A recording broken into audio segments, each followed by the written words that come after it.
Hello, people, to part 8 of books this week. I know I have been MIA from past two Sundays, but Raksha Bandhan and Janmashtami. So, anyway, I'm back here. So, yeah, people who have been here before, welcome back, and people who are new, welcome. This is Mansi from Readers and Creators. So, the first book is Take Over Hitler's Final Rise to Power, written by Timothy W. Ryback.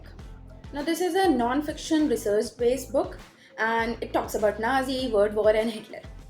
This book talks about the decisive times of German's dictator Hitler's life and how he rose to power. Did we all know that Hitler was earlier present for 5 years when his rebellion against the government of Bavaria was failed? Although he got an early bail, but I didn't know that he was present.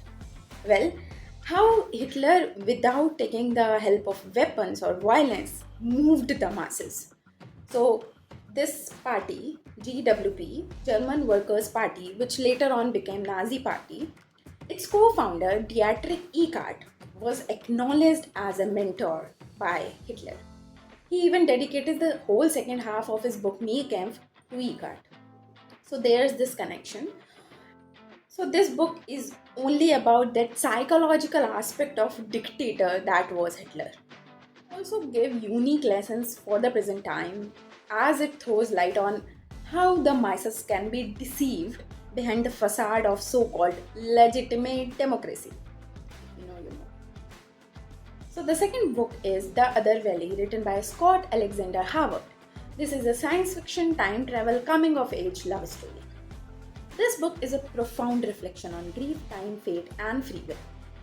What happens? There's a fictional town and it is divided into two parts, east and west. Now what happens? In one part, characters are alive and in another part, they are dead. So where they are alive, people from this part can go and meet them, but those mourning tours are of limited times. There are two characters, Odile, the girl, and Edme Pira, the boy. So one day, Odile accidentally noticed two masked grieving parents, and she realized they were Edme Pira's parents. So now she have this knowledge that Edme Pira is going to die in future.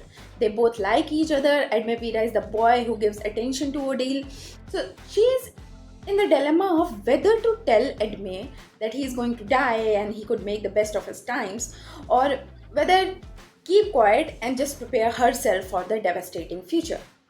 So yeah, very twisted turn of events and futuristic novels or time travels. As far as I have read, they rarely become a success or they rarely manage to intrigue me as a reader. But this sounds pretty interesting. Also, the reviewer said that author has this ability of twisting the futuristic kind of book into a elegant moments of memory, loss, and love. So this combination is very, very, very rare and unique. So yeah, I'm very genuinely eager to read this book. This book is 565, The Dramatic Story of Unifying India, written by Mallika Ravikumar. Now this is a research-based book on India's partition. I have read many partition based books, and this is generally about the trauma and the burden people are carrying from the partition, their generations, how their ancestors were present during the partitions, but how their coming generations are carrying that trauma. But this book is something different.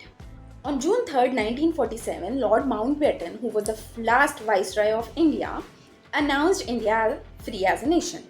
But this doesn't end there. It's not like he announced this country free and that country start living normally. No. This book talks about how India and Pakistan was divided, how there was only the patchwork of territories done by British India, how these several dynamic rulers of India were given the choice whether to accede to India, join Pakistan, or rule freely. And majority of them joined India, but majority were waiting for a better opportunity. So this book gives a dramatic point of view of how a nation is formed, how India after 1947 struggled to become a country or a nation, which is now the present time. This book is a translation from Marathi to English. The book's name in Marathi is Anna Hi Apurna Brahma written by Shahu Patole, and in English it is renamed as Dalit Kitchens of Marathwada, written by Bhushan Porgaonkar. This book is one of its kind because it talks about the Dalit food history through culinary art practices of two Maharashtrian counties, that is Mahar and Mang. Now, this book is fashioned as a memoir with recipes, but it also explored the caste division and politics of caste through food.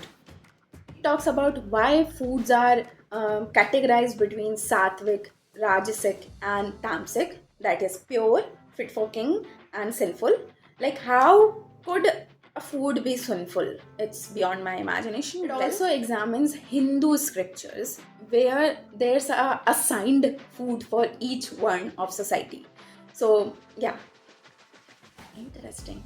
This book is Hindustan Times editor's picks. So recently a news is going on that in some wolves are taking away the kids from villages. So mothers are tying their kids with dupatta or sari while sleeping, so wolves can't snatch them away while they are sleeping. So this book comes in regard with that news. Feral Dreams, Mowgli and His Mothers, written by Stephen Alter.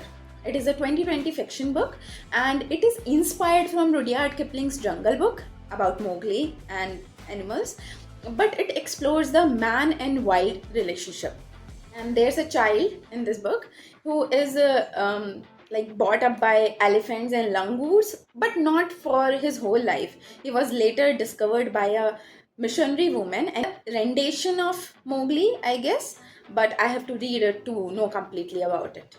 So that was it, and if you're liking my segments, please subscribe, and if you have any feedback or anything you want me to add or improve about my videos, you can comment that also. Yeah, keep reading, be happy, be safe. We'll meet you on next Sunday or before that, God knows. Bye bye.